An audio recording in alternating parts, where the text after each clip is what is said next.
ओशो, जिन्हें रजनीश के नाम से भी जाना जाता है, 20वीं सदी के सबसे प्रभावशाली आध्यात्मिक चिंतकों और दार्शनिकों में गिने जाते हैं। उन्होंने जीवन को देखने का जो अनोखा दृष्टिकोण दिया, उसने लाखों लोगों को भीतर से हिला दिया। उनकी वाणी में विद्रोह था, उनके शब्दों में प्रेम था और उनकी दृष्टि में गहरी करुणा। उन्होंने धर्म, समाज, परंपरा और आडंबरों को चुनौती दी और कहा कि मनुष्य का सबसे बड़ा अधिकार है स्वयं होना। ओशो का मूल संदेश यही था, तुम जैसे हो बस वैसे जियो। यह कथन जितना सरल दिखता है, उतना ही गहरा और क्रांतिकारी है, क्योंकि पूरी दुनिया हमें बदलने, सुधारने और ढालने में लगी है। बचपन से हमें बताया जाता है कि हमें क्या बनना चाहिए, कैसा होना चाहिए, किन आदर्शों को अपनाना चाहिए। लेकिन ओशो कहते हैं कि जीवन का सबसे बड़ा धर्म है अपनी मौलिकता को पहचानना और उसी में खिलना। ओशो का कहना है कि हर व्यक्ति अद्वितीय है। पेड़ों, फूलों, तारों, पक्षियों की तरह ही मनुष्य भी एक अनोखी कृति है। गुलाब कभी सूरजमुखी नहीं बन सकता और सूरजमुखी कभी गुलाब नहीं।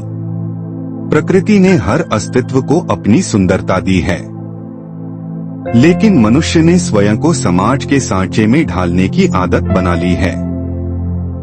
ओशो कहते हैं, अगर तुम हंसते हो तो पूरे दिल से हंसो, अगर रोना है तो रो लो, अगर प्रेम करना है तो पूरे अस्तित्व से करो, अगर ध्यान करना है तो बिना दिखावे के करो। जीवन को दबाने या नकली रूप में जीने से केवल पीड़ा मिलती है। वास्तविक आनंद तभी मिलता है जब हम स्वयं को पूरी तरह स्वीकार कर लेते हैं। समाज और नकलीपन का जाल। मनुष्य की सबसे बड़ी त्रासदी यह है कि वह जन्म लेते ही समाज की अपेक्षाओं में फंस जाता है। माता पिता कहते हैं कि तुम यह बनो, शिक्षक कहते हैं कि यह रास्ता अपना, धर्मगुरु कहते हैं कि यह मत करो, वह मत करो। धीरे धीरे मनुष्य अपनी मौलिकता खो देता है और एक मुखौटा पहन लेता है।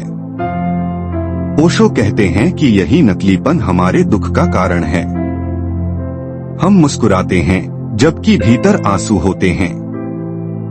हम सफलता का नाटक करते हैं जबकि भीतर खालीपन होता है। हम धार्मिक बनने का अभिनय करते हैं जबकि भीतर संदेह और अंधकार होता है। ओशो का विद्रोह इसी नकलीपन के खिलाफ था। उन्होंने कहा कि असली धर्म किसी भी किताब, मूर्ति या मंदिर में नहीं है, बल्कि तुम्हारी सच्चाई में है। अगर तुम ईमानदारी से स्वयं को स्वीकार करते हो तो वही सबसे बड़ी प्रार्थना है। स्वयं की खोज, सेल्फ डिस्कवरी। ओशो के अनुसार जीवन का उद्देश्य किसी बाहरी लक्ष्य को पाना नहीं है, बल्कि अपने भीतर छिपे खजाने को खोज लेना है। हम जो सोचते हैं वैसा होना जरूरी नहीं कि वही हमारी सच्चाई हो। हमारी असली पहचान दूसरों की राय या समाज की परिभाषा से कहीं गहरी है। स्वयं की खोज के लिए हमें साहस चाहिए। यह साहस आसान नहीं है क्योंकि हमें अपने भीतर झांकना होता है, अपने डर, कमजोरी, गुस्से और दबी इच्छाओं का सामना करना होता है। लेकिन ओशो कहते हैं कि जब तुम भीतर झांकते हो और बिना डर के सब कुछ देखते हो, तभी तुम स्वतंत्र होते हो। स्वीकार्यता और आत्मप्रेम। ओशो का कहना था कि अधिकांश लोग खुद से प्रेम नहीं करते, वे हमेशा दूसरों जैसा बनने की कोशिश करते हैं। यह एक बड़ी भूल है। अगर तुम जैसे हो वैसे खुद को स्वीकार कर लो तो आत्मप्रेम जन्म लेता है। आत्मप्रेम स्वार्थ नहीं है, बल्कि यह अपने अस्तित्व का उत्सव है। अगर तुम अपनी हंसी को दबाते हो तो भीतर तनाव जमा होता है। अगर तुम अपने आंसुओं को रोकते हो तो हृदय पत्थर बन जाता है। अगर तुम अपनी इच्छाओं को कुचलते हो तो जीवन बेमानी लगने लगता है। ओशो कहते हैं कि खुद को स्वीकार करना ही ध्यान का पहला कदम है। जब तुम खुद को स्वीकार कर लेते हो तभी तुम दूसरों को भी स्वीकार कर सकते हो। ध्यान और सजगता का महत्व। ओशो ने ध्यान को जीवन की धुरी बताया। उनके अनुसार ध्यान का मतलब है सजगता। तुम चाहे खा रहे हो, चल रहे हो, बात कर रहे हो, बस पूरी जागरूकता के साथ करो। ध्यान का अर्थ किसी गुफा में बैठकर मंत्र जपना नहीं है। ध्यान का अर्थ है हर क्षण को पूरी तरह जीना। अगर तुम हंस रहे हो तो सजग होकर हंसो। अगर गुस्सा आ रहा है तो सजग होकर गुस्सा देखो। अगर प्रेम कर रहे हो तो पूरे होश से करो। ध्यान तुम्हें नकलीपन से बाहर निकालता है और तुम्हें अपनी जड़ों से जोड़ता है। प्राकृतिक जीवन बनाम कृत्रिम जीवन। ओशो बार बार कहते हैं कि प्रकृति की ओर लौटो। इंसान ने कृत्रिमता का इतना बड़ा साम्राज्य बना लिया है कि वह अपने असली स्वरूप को भूल गया है।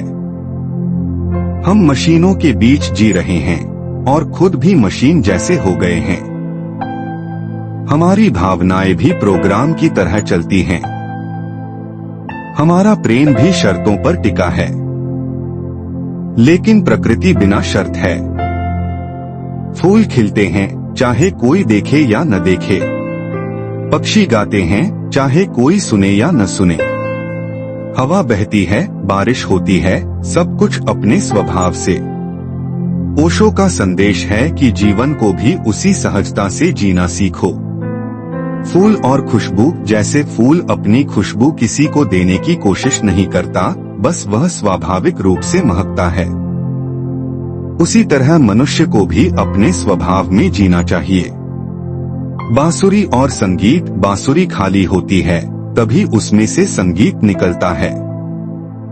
यदि तुम अपने अहंकार से खाली हो जाओ तो तुम्हारे भीतर से भी दिव्य संगीत बहेगा। बच्चा और मासूमियत। बच्चा स्वाभाविक होता है। वह रोता है तो पूरा रोता है, हंसता है तो पूरे दिल से। यही स्वाभाविकता ही जीवन का असली सौंदर्य है। व्यवहारिक जीवन में प्रयोग। बहुत लोग पूछते हैं कि तुम जैसे हो वैसे जीने का व्यवहारिक अर्थ क्या है।